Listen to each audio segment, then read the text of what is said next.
She didn't just go to prison for a crime she didn't commit. She went to prison because her family chose her brother over her life. The police arrived at exactly 6:42 p.m. Chloe remembered the time because her mother was stirring soup and her father was watching the news like nothing bad ever happened in that house. When the knock came, sharp and loud, her mother froze. Her father didn't move. Only Chloe stood up. "Chloe Carter?" the officer asked. "Yes," she replied. "You're under arrest for fraud and embezzlement." Her mother screamed. Her father shouted. Neighbors stepped outside. But none of that mattered. What mattered was Logan. Her older brother stood at the staircase, arms crossed, calm, almost relieved. "Tell them the truth," Chloe said, turning to him as the handcuffs snapped shut. "Tell them it was you." Logan looked at their parents first, then at her. His voice was low.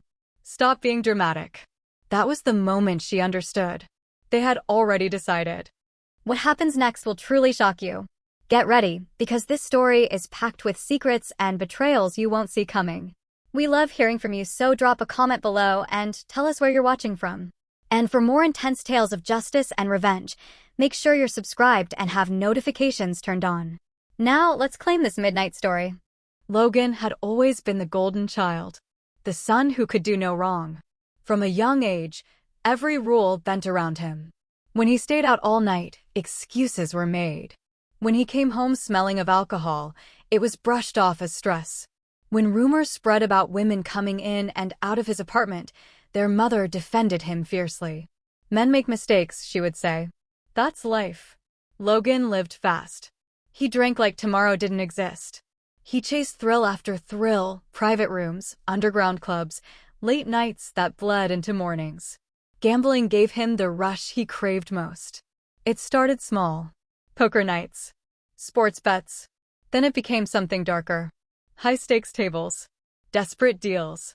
Losses he couldn't explain. And the money had to come from somewhere. The family company wasn't just their father's.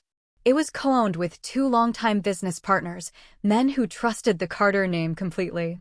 The company handled large contracts, steady cash flow, and complex accounts. The kind of place where numbers could disappear quietly if you knew where to look. Logan knew where to look. He didn't steal all at once. That would have raised alarms. Instead, he bled the company slowly. Small transfers labeled as consulting fees. Fake vendor invoices. Rounded figures hidden inside legitimate expenses. He created shell accounts that looked harmless on the surface. Each theft paid for another night out, another debt settled, another problem postponed. Chloe noticed first. She worked late one evening, reviewing statements, her eyes catching patterns others missed.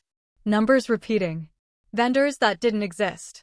She flagged it gently, privately. "Something's off," she told her father. Logan heard about it that same night.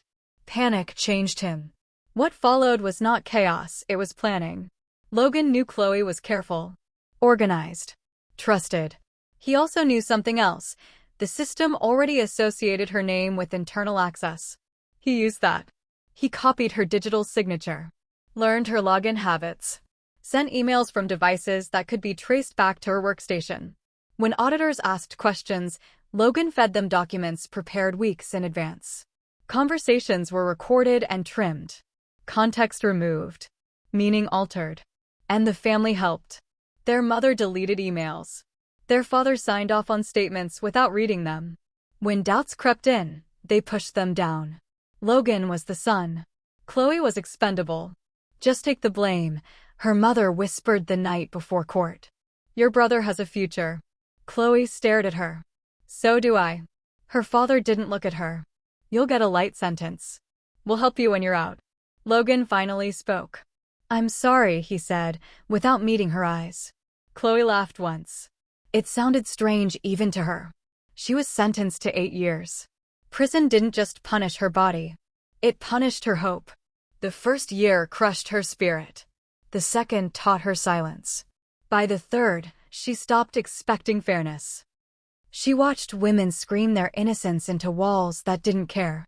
She learned the law the hard way, not through belief, but through survival. She worked in the prison library. She read case law. corporate crime, fraud investigations, how evidence could be shaped, how truth could be buried and resurrected. Not once did her family visit. Her mother sent 2 letters in 8 years. Both ended with the same sentence: "We're praying for you." When Chloe was released, no one came. Her parents' company had grown larger than ever. Logan was now CEO. His lifestyle had matured into something more polished: expensive suits, controlled smiles, public respect.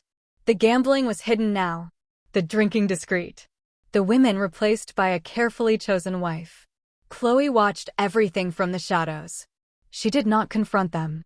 She prepared. She changed her last name, took contract work, specialized in cleaning financial disasters quietly. Companies loved her because she fixed problems without asking questions, or so they thought. Years later, when Logan's company faced pressure from one of the co-owners who noticed irregularities, Chloe applied as an external consultant. Logan didn't recognize her. "You're impressive," he said during their first meeting, smiling easily. "Where were you when we needed someone like you years ago?" Chloe smiled back. "Learning," she replied. She became essential. She stabilized accounts, smoothed audits, earned trust from the co-owners who praised her discipline. Even her parents leaned on her advice. Their mother invited her to dinner. "You remind me of my daughter," she said warmly. Chloe held her fork steady. "I get that a lot." Behind the scenes, Chloe rebuilt everything Logan destroyed. She found the original transfers, the shell accounts, the edits. She uncovered emails her mother had deleted and backups Logan didn't know existed. She recorded meetings, timed everything. The moment came during a major company broadcast. Investors watching live, press present, the co-owners seated front row. Logan stood on stage, confident. Chloe stood backstage. One click. The screen changed. Her prison intake photo appeared first. Then timelines, transfers, audio recordings. Her mother's voice filled the room. "She's the one we can afford to lose." Logan shouted. "This is fake." Police stepped forward. Chloe walked onto the stage. "I went to prison so you could live freely," she said calmly. "Tonight, you return the favor." Logan was arrested. The co-owners pressed charges. Her parents were exposed as accomplices. Chloe left before the cameras could ask questions. Later, a reporter caught her outside. "Do you feel satisfied?" he asked. Chloe paused. "No," she said. "I feel finished." She walked away as sirens echoed behind her. And for the first time in years, the golden child was gone and the truth remained. If you enjoyed the story, please don't forget to subscribe and give us a thumbs up. We love you all.